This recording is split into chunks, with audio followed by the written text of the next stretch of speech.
helps if I add myself to the video. A good Tuesday morning. Yeah, once again, out of order, out of day. I don't know. Having remodeling done at my house, and it's not quite chaos, but definitely impacting my schedule and stuff when you don't have running water or stuff like that. You have to kind of change up what you're doing. So, but I'm here this Tuesday morning um, to make up for not doing a video yesterday.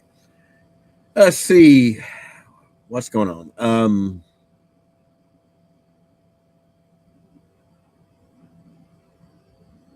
Yeah, I just went blank. I haven't. I need to. Well, I think about. I know I mention this almost every time.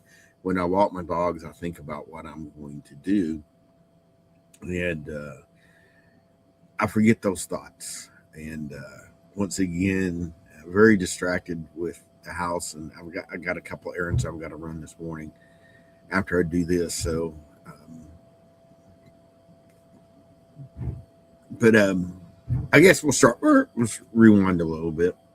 Do the game I want to talk about today is High Noon. We played last Wednesday, was it? With Corey kind of leading us, and we had 7 people. Had a blast.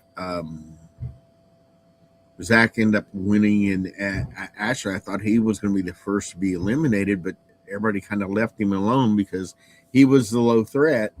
But then towards the end, he's kind of picked away. I got shot, got killed. Yeah, I went up against actually Corey, and in High Noon, you kind of have you have factions, posses, and everybody's kind of has their nemesis. Yeah, and I got next to Corey, who was a sheriff, and I was some of the outlaws, and yeah, he had a couple cards that kind of did me in. Basically, he could play a card that he could make me discard my 2 best cards, and they were the cards that would have hurt him. So yeah, it was still fun, and yeah, I think most of the people had not played. I think only 3 of us had played before, so good game. If you like westerns, it is a board game, but definitely has a miniature feel. No dice, it's all cards. So still luck involved in what cards you draw, but once again, you control some of that luck of when you play those cards.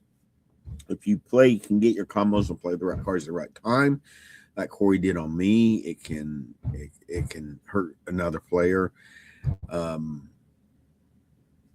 And yeah, every posse, every group, gang, whatever you want to call it, plays totally different. You have like Corey was the sheriff and deputy, only had 2 guys. Well, you have other groups that have as many as 5 characters, and it's fun. Easy to learn how to play. I think everybody had it down by the second turn. With that many people, yeah, doesn't play super fast just because it does take time. Not too bad with the downtime because when you're you are interacting with the other players, and I like bigger games because you definitely get into diplomacy. Is hey, let's not shoot each other. Let's pick on them, and you don't want to get in the lead early, because then everybody picks on you, and it's basically whoever has the most gold at the end. You get gold by shooting someone else, or once again taking them out. You get bounty for their characters. Once again, I definitely like the cards, multi-purpose. Each faction has some special unique cards that gives them their flavor, But then you have cards that are dual purpose. You can either attack with them or defend with them, and you got to make that choice. So I like that. Definitely like that aspect of the game. You can search, pick up weapons, equipment, other stuff. That makes it uh, uh, kind of makes every game different because you might end up with a shotgun one game, a rifle another game, healing another game. I did get the one card that lets you bring back a character once they're taken out, but I didn't get to use it.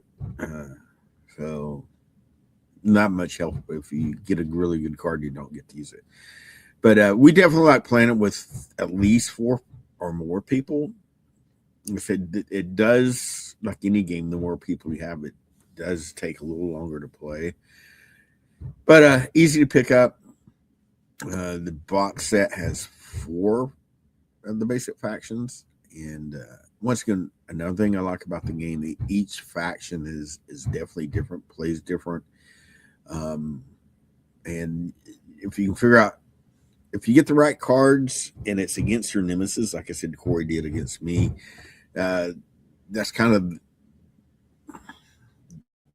the best in the game. Of course, sometimes you don't get your cards. I know Cody's playing and he didn't have the cards at the beginning to do what he wanted, so you may have to lay back some in that case. But every time we play it, had a blast. Always, you know, silly combinations, silly things happen. Teaming up on people, like I said, mentioned that. I like. There's no diplomacy written into the rules, but when you get multiple people, you, you definitely have that going on. You definitely don't get caught out in the middle of the street where everybody can shoot you. That's kind of Zach's problem. You kind of build up the board as the beginning, before you even start to play. And Zach got unlucky, went early, and he had gangs all the way around him, so he was kind of in the middle. He got out of there, got out of Dodge, and kind of ran away for a couple turns and was able to fight his way back. So, recommend it definitely for like westerns. It's like I said, it has that miniature feel, but very not very intimidating. It's grid based, so there's no tape measure. You just count squares, no dice. You have cards. So once again, two of the big things that kind of intimidate people when they're playing miniature games is, you know, the dice, the combat, and then the movement. That is definitely taken out of High Noon, but you still have that feel of a miniature game. So really enjoy it, and it's definitely my favorite non-miniature Western game. I'm a big fan of Western miniature games, and definitely we need to get that back on the table more and be fun. So, what else? Interesting. Eric Hopkins was by yesterday. He has his own YouTube channel. We always talk stuff. Usually end up talking about Kickstarters and companies, and we got to talking about Manic for a good while, and kind of Eric's take is it's interesting down your region what games are played, and he was talking about, you know, Manic games are a lot more popular up in the Northeast. Have Walking Dead, Kings of War, Epic. They have their own Epic game and stuff. And just down here in the South, no doubt Games Workshop dominates. And I got, once again, my philosophy, my opinion on this is that it's overall American thing geared towards more the competitive games, tournament scene and stuff, and that's where Games Workshop shines. And it's demographics too. It's hard to break in a new game at a shop. Um, I know we try. I try it all the time, and I think right now Star Wars Shatterpoint's the most successful game. They've been playing on Sundays for a good while. Group continues to grow. Good to see, but and that's a mainstream game. So once again, while Manic's not a independent company, I kind of feel they are UK based. Once again, the whole getting product across upon distributors and stuff, that's a whole different subject. But it does make a challenge for everybody involved. And I think that's an impact of not seeing Manic games played. I know I've been talking about Kings of War. I'm actually 3D printing some stuff. Did last night for my Kings of War army. I'm going to do the Empire of the Dust, and I know Joel's doing well with Halo. But once again, you're not seeing the growth of, I'll say, Halo like you have Star Wars Shatterpoint. And I'm sure there's locations, regions where it's this the opposite. And so it's just interesting, and the challenges of getting, and I think they're good games. I know they're mentioned had come up. They had kind of put a halt on Dreadball. That's been around for several years with Manic, and then they've been posting stuff. They're rewriting it, bringing it back, which is going to be interesting to see. And once again, I definitely want to keep my eye on that one, see how that goes. But yeah, and it's good discussion with Eric on stuff. Talk Kickstarter. He has definitely slowed down on backing Kickstarter with his channel. That was kind of where their meat and bread was, getting Kickstarters in, reviewing Kickstarters, doing unboxings and stuff like that. But once again, I know he's slowed down on that. I think everybody overall has slowed down on Kickstarters. Now, I still back a few here and there. Was looking at one last night, but I tend to lean towards the small independent guys. There are a few guys that I always back. Once again, usually smaller Kickstarters. And I know they're going to deliver. I think that's has been a challenge with a lot of Kickstarter, especially in the gaming environment. Is they kind of get spin out of control and really overpromise and under deliver. And I know gamers, especially miniature gamers, are kind of, I don't know, seeing less actually miniature games on Kickstarter. Board games are still out there, but even that, not so much. I think it's slowed way down. So, yeah, multiple reasons, but I think Kickstarter still, and I'll throw GameFound in there too. A lot of the game companies have switched over to GameFound for multiple reasons. But the crowdfunding, I guess we should call it, I think it's still going to be out there. I think it's still a good vehicle for some companies. I definitely think and hope that the bigger companies get away from that model. I know. I just, every time I think about it, CMON comes to my mind, and like I said, that's a whole nother topic. But it is hard for a company to break in a new game. Been looking at StarCraft. Looks interesting. Finding information on the actual game is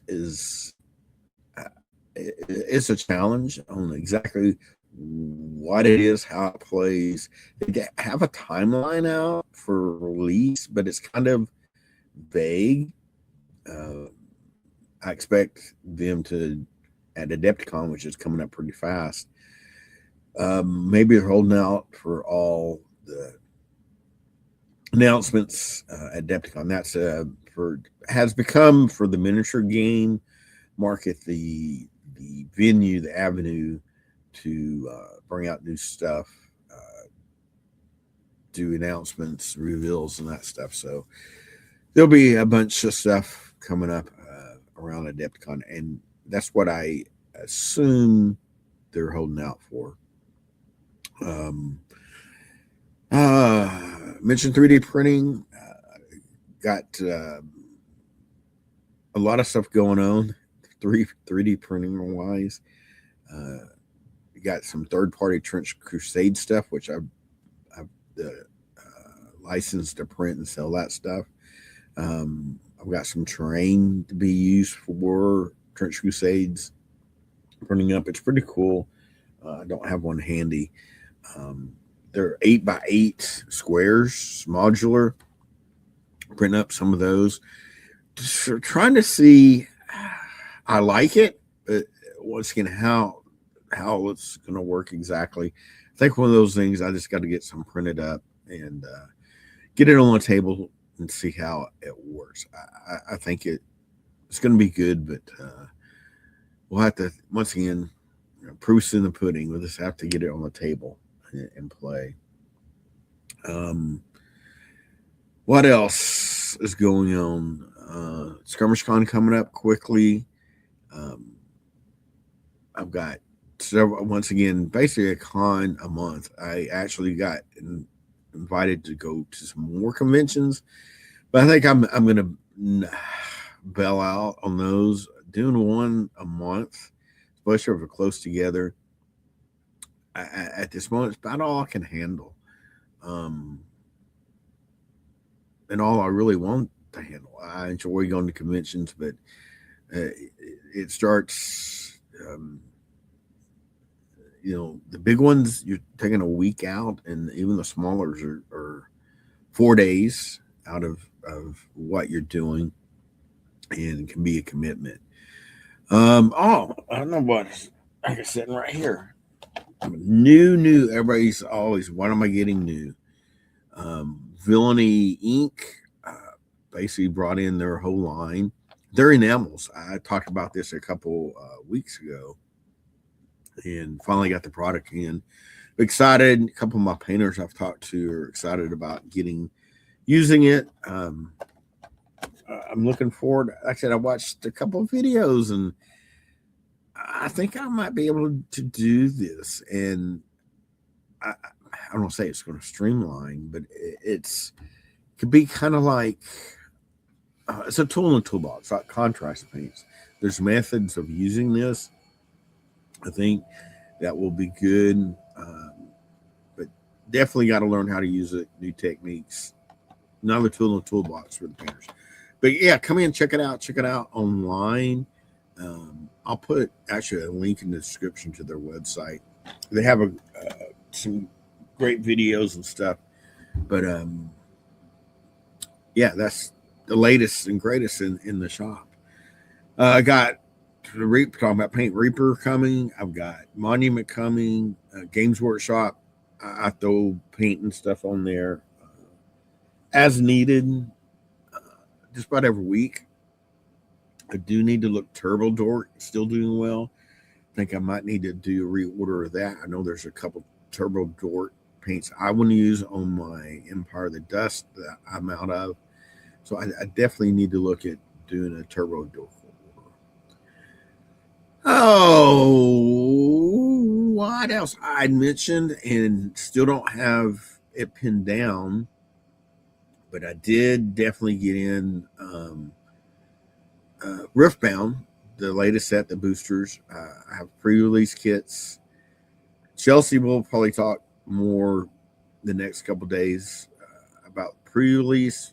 Probably be next week, and definitely got several people interested. So that's another new thing going on. Would be getting involved in Riftbound. So, but yeah, yep. 20 minutes. I'm sure there's things I forgot about I wanted to mention. Um, and but main thing I want to end with is once again appreciate everybody coming out.